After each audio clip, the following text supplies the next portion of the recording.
kembali di iNews Prime bersama saya Abraham Silaban. Pemirsa, oknum kepala sekolah sebuah madrasah di Labuhan Batu Utara, Sumatera Utara melakukan pelecehan seksual terhadap 9 muridnya. Pelaku diketahui telah melakukan aksi bejatnya selama 3 tahun.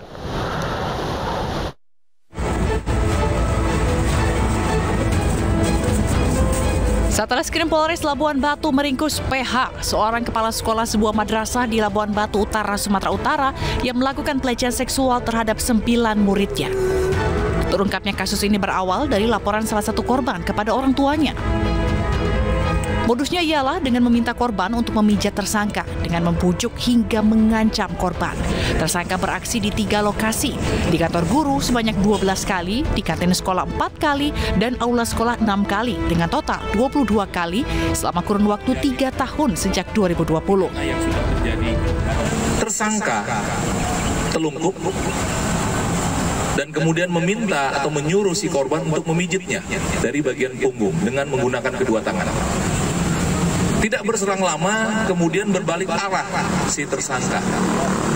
Dan dia menyampaikan, gimana caramu kau kusuk ini? Udah saya ajarin kau. Akhirnya kemudian disuruh telungkuplah si korban. Kemudian berbalik, si tersangka yang mengkusuk, yang memijak bagian punggung dari si korban dengan menggunakan kedua tangannya. Atas perbuatannya, tersangka terancam pasal berlapis dengan hukuman maksimal 15 tahun penjara.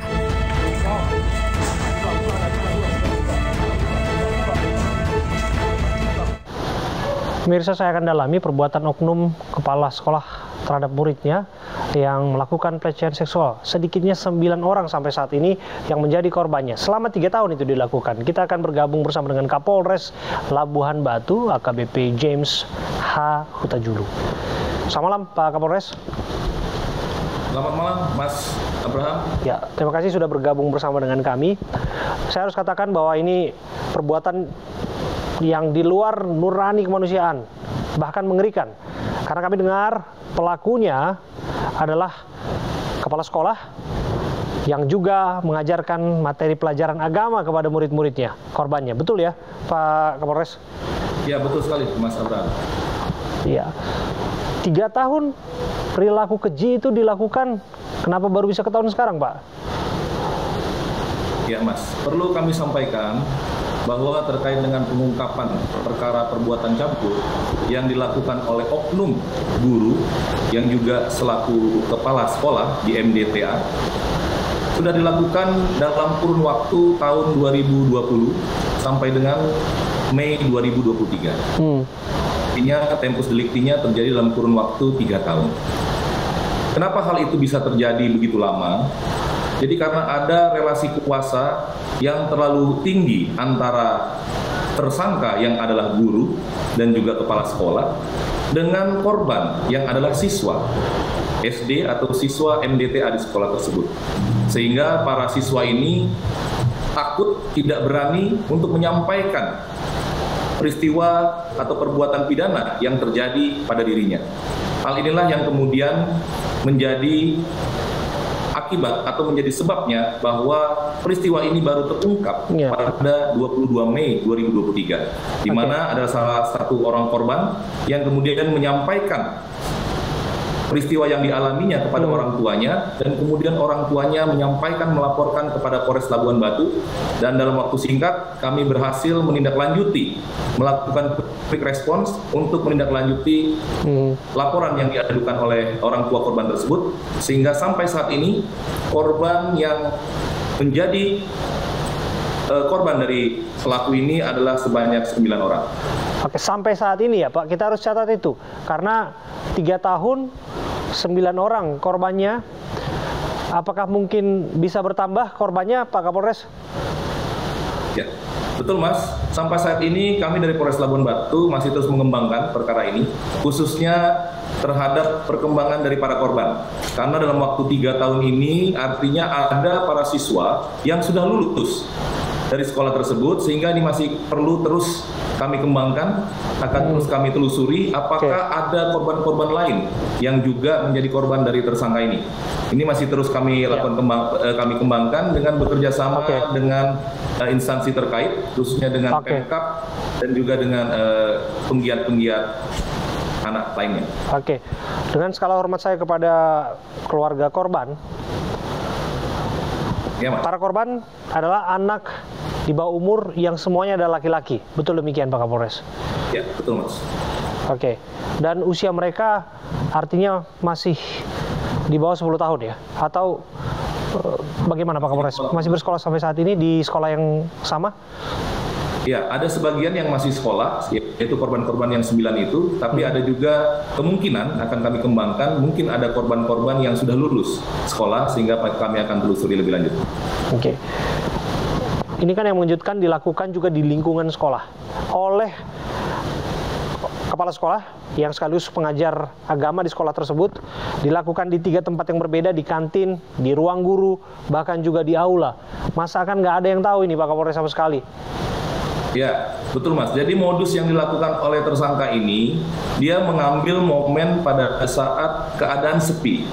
Jadi di sekitar atau sekira jam 13 sampai jam 14, di mana sekolah siswa MTS itu sudah selesai sekolah, dan kemudian masuk lagi itu pada pukul 14.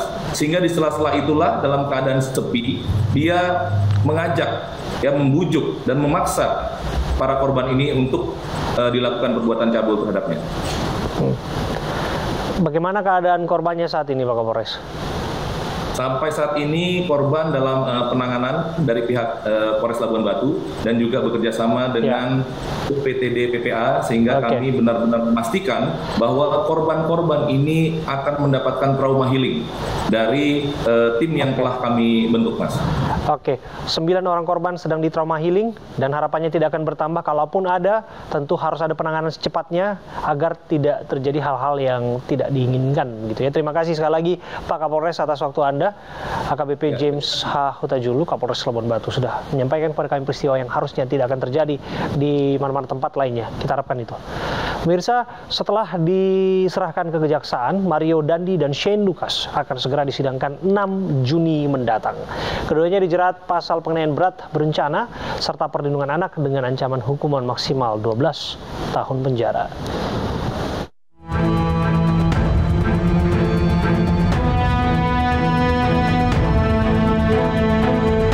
Setelah hampir 3 bulan pengusutan kasus penganiayaan dengan tersangka Mario Dandi Satrio dan Shane Lucas akhirnya selesai. Keduanya pun diserahkan ke kejaksaan pada Jumat 26 Mei dan siap untuk disidangkan yang rencananya akan digelar 6 Juni mendatang. Selama menunggu persidangan, keduanya ditahan di rumah tahanan kelas 1 Cipinang selama 20 hari ke depan. Kini jaksa tengah menyusun surat dakwaan. 17 saksi akan dihadirkan dalam persidangan. Kejari Jakarta Selatan juga telah menyiapkan 12 jaksa, yang sebagian adalah jaksa yang menangani kasus mantan Kadif Propam Polri Verdi Sambo.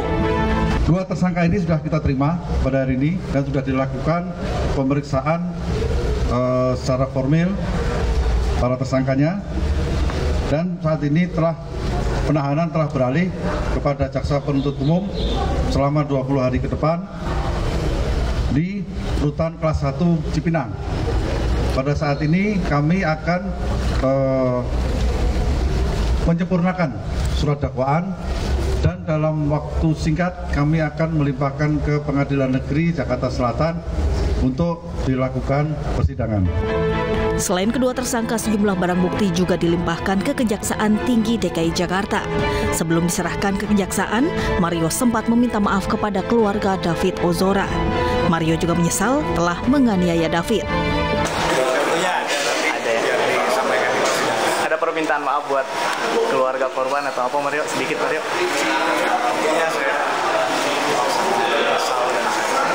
Menyesal ya, Mario ya. Mario Dandi Satrio menganiaya David Ozora di Kompleks Green Permata Pesanggerahan Jakarta Selatan 20 Februari 2023 lalu. Mario menganiaya David karena marah setelah mendengar kabar dari teman perempuannya AG mendapat perlakuan yang tidak menyenangkan dari David. Mario menganiaya David hingga tak sadarkan diri dan harus dirawat intensif di rumah sakit. Terkait peristiwa ini, Polres Metro Jakarta Selatan menetapkan Mario Dandi dan temannya Shane Lucas serta AG menjadi tersangka dan segera menggelar reka adegan di TKP. Mario Dandi dan Shane Lucas dijerat dengan pasal penganiayaan berat berencana serta pasal perlindungan anak. Ancaman hukuman yang paling berat 12 tahun penjara menanti Mario Dandi. Tim Liputan iNews melaporkan. Pemirsa, kita beralih ke informasi lainnya. Denny Indrayana beralasan bahwa publik patut tahu tentang Mahkamah Konstitusi yang akan mengubah sistem pemungutan suara. Sementara Menko Polhukam Mahfud MD menyebutkan pernyataan Denny termasuk pembocoran rahasia negara.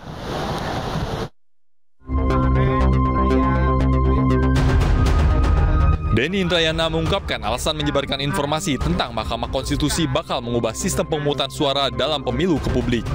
Salah satunya menurut Denny, informasi tersebut patut diketahui publik dan viral di media sosial. Informasi bahwa MK akan mengembalikan sistem pemilu legislatif menjadi proporsional tertutup lagi harus diketahui publik.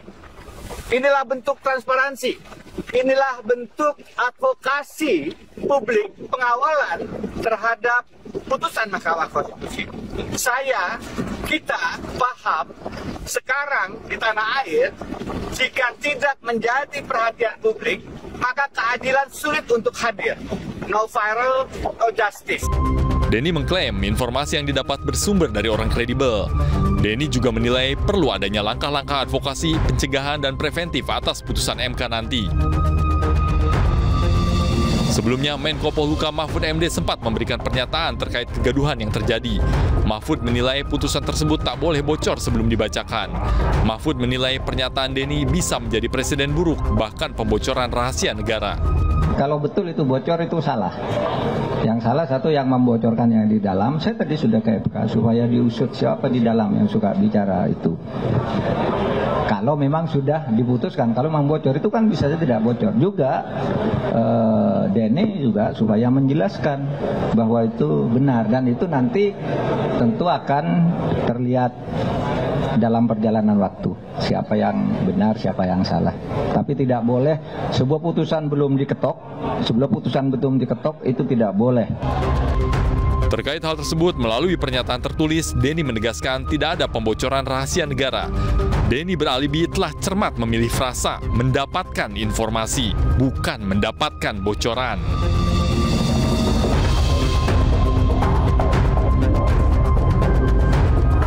Sebelumnya, dunia politik dibuat heboh dengan pernyataan Denny Indrayana yang mengungkap Mahkamah Konstitusi akan ubah sistem pemilu legislatif proporsional tertutup.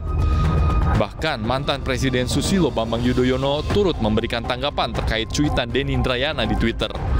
Menurutnya, keputusan MK terkait peralihan sistem pemilu legislatif ke proporsional tertutup dapat mengguncang kestabilan dunia politik di Indonesia. Terkait isu MK menyetujui sistem proporsional tertutup, 8 fraksi di DPR menolak sistem tersebut menggelar pertemuan. Ke-8 fraksi tegaskan mendukung pemilu dengan sistem proporsional terbuka.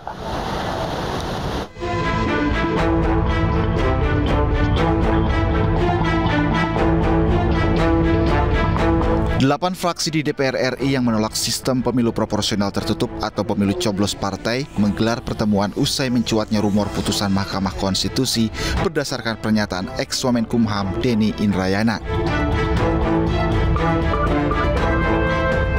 Sejumlah anggota DPR yang hadir yakni Ketua Fraksi Golkar Kahar Muzakir, Waketum Gerindra Habibur Rahman, Waketum PAN Yandri Susanto, Ketua Fraksi Nasdem Robert Rowe, Sekretaris Fraksi PKB Fatan Subji, Ketua Komisi 2 DPR Fraksi Golkar Ahmad Doli Kurnia, Ketua Fraksi Demokrat Edi Baskoro, Ketua Fraksi PAN Saleh Daulay, dan Ketua Fraksi PKS Jazuli Juwaini.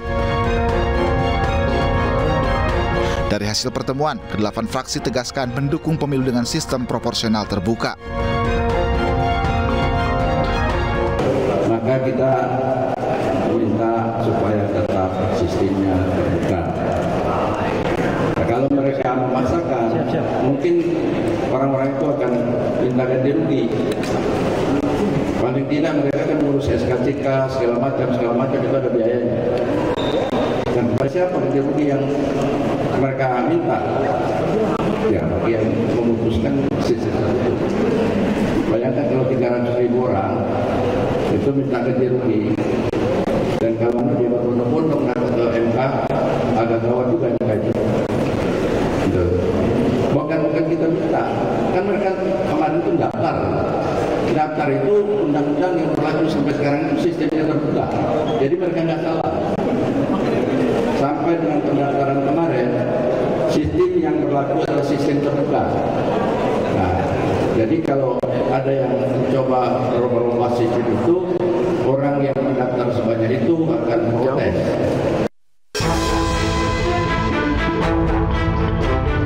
Gagasan untuk menyelenggarakan pemilu dengan sistem proporsional tertutup mencuat di publik karena sejumlah pihak melayangkan gugatan ke Mahkamah Konstitusi. Gugatan itu berupa permintaan agar Mahkamah Konstitusi mengubah sistem pemilu di Indonesia 2024, yaitu terbuka dan tertutup.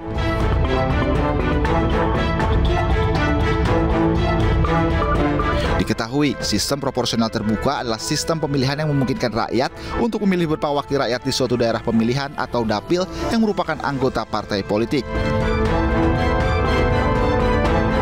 Sementara dalam sistem proporsional tertutup, rakyat hanya memilih partai politik. Dari 9 fraksi di DPR, hanya PDI Perjuangan yang mendukung pemilu 2024 dilaksanakan dengan sistem proporsional tertutup. Tim Liputan iNews melaporkan.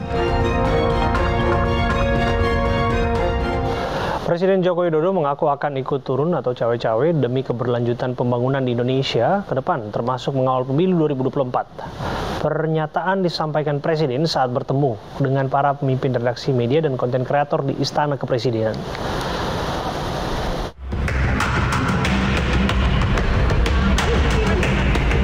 Dalam pertemuan dengan para pemimpin redaksi media dan konten kreator di Istana Kepresidenan Senin kemarin, Presiden Joko Widodo mengakui dirinya cawe-cawe atau ikut-ikutan untuk urusan politik termasuk mengawal pemilu 2024. Meski demikian, Jokowi ingin cawe-cawe dalam hal kepentingan nasional.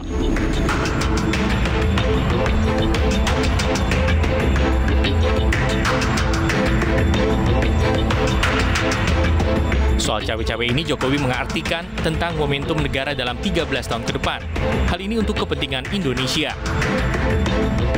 Keterangan resmi dari Istana menyebutkan konteks ucapan Jokowi cawe-cawe negara dalam pemilu adalah Presiden ingin memastikan pemilu serentak 2024. Presiden juga berkepentingan agar pemilu berjalan dengan baik tanpa meninggalkan polarisasi. Selain itu, Jokowi ingin agar Presiden ke depan mengawal dan melanjutkan kebijakan strategis seperti pembangunan IKN dan hilirisasi. Jokowi juga berharap peserta pemilu berkompetisi dengan fair. Untuk itu, Jokowi meminta TNI Polri untuk netral. Jokowi akan menghormati dan menerima pilihan rakyat. Jokowi juga akan membantu transisi kepemimpinan nasional dengan sebaik-baiknya. Tapi harus Presiden sebagai kepala negara itu memang harus cawe-cawe gitu ya, untuk memastikan agar kepemimpinan nasional itu berlanjut dan juga beralih dengan lancar, dengan sebaik-baiknya. Harus ada sentuhan dari Presiden, dari penguasa sekarang ini. Saya melihat bahkan sebaiknya memang dilakukan, karena kan Presiden itu atribusinya banyak ya. Bukan saja hanya sebagai kepala pemerintahan, tapi juga sebagai kepala negara, sebagai pejabat publik, sebagai pejabat politik. Ini perlu dipahami begitu. Sebagai kepala pemerintahan, tugasnya dalam konteks demokrasi adalah memastikan agar ASN dan juga TNI dan aparat keamanan itu bisa netral, dan itu ditegaskan dengan sangat keras kemarin ya dalam pertemuan kami itu, bahwa harus netral gitu. Dan untuk itu Presiden menjamin agar pemilu ke depan itu bisa berjalan dengan sejujur-jujurnya, dengan seadil-adilnya. Ya. Nah, namun sebagai kepala negara yang nanti akan memberikan tongkat estafet kepada Presiden terbaru, Wakil Presiden terpilih, beliau harus memastikan bahwa semua progres, kebijakan, pembangunan yang sudah dilakukan sekarang dan baik itu diteruskan. Jangan sampai istilah beliau itu, kita sudah sering terjebak dengan pola begini. ketika presiden baru kembali lagi ke titik nol. Ya, sudah naik SD, SMP, SMA, pindah ke pemimpinan nasional, kembali ke SD lagi. Akhirnya nggak maju-maju nih negara kita gitu. Dalam hal itu saya sangat setuju. Ya, saya sangat setuju dan melihat berarti bahwa dalam konteks ini Bapak Presiden melihat pentingnya keberlanjutan, kebersinambungan pembangunan dari yang sekarang sudah dilakukan dengan sangat baik ke periode selanjutnya. Dan ini sebenarnya bisa dibilang sebagai salah satu kegelisahan Presiden nggak sih Mas, dengan digaungkan terus-menerus, apalagi ini kan tinggal menghitung waktu Presiden Jokowi akan selesai masa jabatannya gitu loh Mas. Saya nggak melihat kegelisahan ya, tetapi lebih kepada tugas beliau sebagai kepala negara ya untuk memastikan bahwa semuanya berlangsung dengan lancar. Ditambah lagi ini hal yang juga publik harus melihat ya, bahwa dari berbagai survei tingkat kepuasan publik terhadap pemerintahan Jokowi Ma'ruf Amin ini kan sangat tinggi ya, 83,4%. Artinya 83,4% publik puas dengan kinerja dan program kebijakan yang dilakukan oleh pemerintahan sekarang. Tanggung jawab beliau memastikan yang 83,4% ini bisa terus menikmati pembangunannya ya, dan tentunya ini harus dipastikan dengan apa? Kepala negara, Presiden Jokowi dalam hal ini mesti ikut campur ya, dalam tanda kutip ya, ikut campur untuk memastikan semuanya berlangsung dengan lancar. Kita beralih ke informasi lainnya, pemirsa. Menabung selama puluhan tahun, seorang nenek berprofesi sebagai tukang pijat akhirnya bisa berangkat haji tahun ini. Informasi ini akan kami hadirkan usai jeda, tetaplah bersama kami.